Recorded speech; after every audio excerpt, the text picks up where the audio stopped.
Hello friends, welcome to రుచి వంటిల్లు. ఈరోజు మనం ఉగాది స్పెషల్ బొబ్బట్లు చాలా టేస్టీగా ఎలా తయారు చేసుకోవాలో చూద్దాము. ఈ బొబ్బట్లను మనం స్వీట్ షాప్స్లో చాలా పల్చగా చేస్తారు కదా, అదే స్టైల్లో చాలా ఈజీగా ఇంట్లోనే మనం చాలా సింపుల్గా ప్రిపేర్ చేసుకోవచ్చు. టేస్ట్ కూడా చాలా బాగుంటాయి. సో లేట్ చేయకుండా వీడియోలోకి వెళ్ళిపోదాం.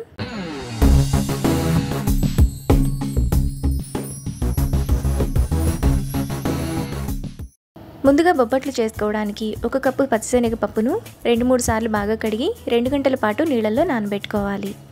పచ్చిశనగపప్పు నానిన తర్వాత నీళ్లు లేకుండా కుక్కర్లో వేసుకోవాలి.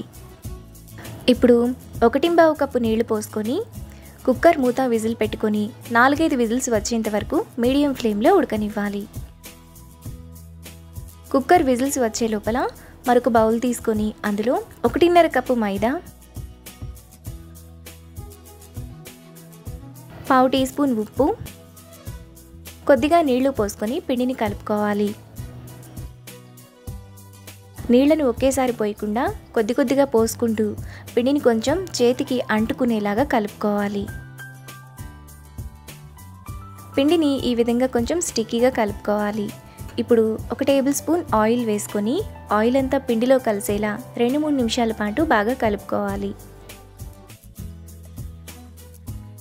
పిండిని ఇంత సాఫ్ట్గా కలుపుకున్న తర్వాత అందులో 1/2 టీ స్పూన్ పసుపు వేసుకొని పసుపు అంతా పిండిలో కలిసేలా బాగా కలుపుకోవాలి. పసుపు ఆప్షనల్, మీకు నచ్చితే వేసుకోవచ్చు, లేదంటే స్కిప్ చేసేయండి. పిండిని ఈ విధంగా కలుపుకున్న తర్వాత పక్కన పెట్టుకోవాలి. ఇక్కడ పచ్చిశనగపప్పు కూడా బాగా మెత్తగా ఉడికిపోయి ఉన్నాయి. ఇప్పుడు పచ్చిశనగపప్పులో 1.5 కప్పు బెల్లం వేసుకొని ఒకసారి కలుపుకోవాలి.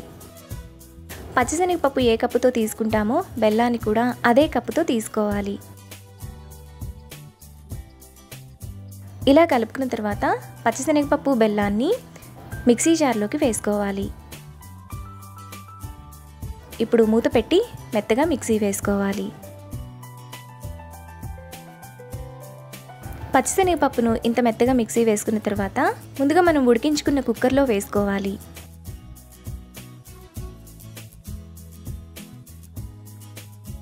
ఇప్పుడు కుక్కర్ను స్టవ్ మీద పెట్టుకొని దగ్గరకు అయ్యేంత వరకు మీడియం ఫ్లేమ్లో కలుపుతూ ఉండాలి. మనకి పచ్చిశనగపప్పు ఈ విధంగా బాగా దగ్గరకు అయిన తర్వాత అందులో 1/2 టీ స్పూన్ యాలకుల పొడి, 1 టేబుల్ స్పూన్ నెయ్యి వేసుకొని కలుపుకోవాలి.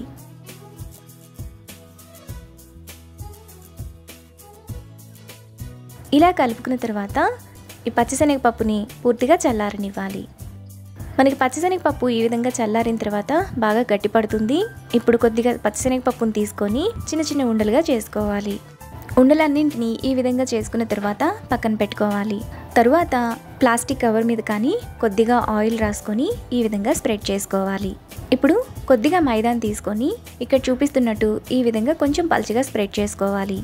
ఇప్పుడు ఒక పూర్ణం ఉండను తీసుకొని మైదాలో పెట్టి ఇక్కడ చూపిస్తున్నట్టు ఈ విధంగా క్లోజ్ చేసుకోవాలి. ఎక్స్ట్రా పిండిని తీసేయాలి.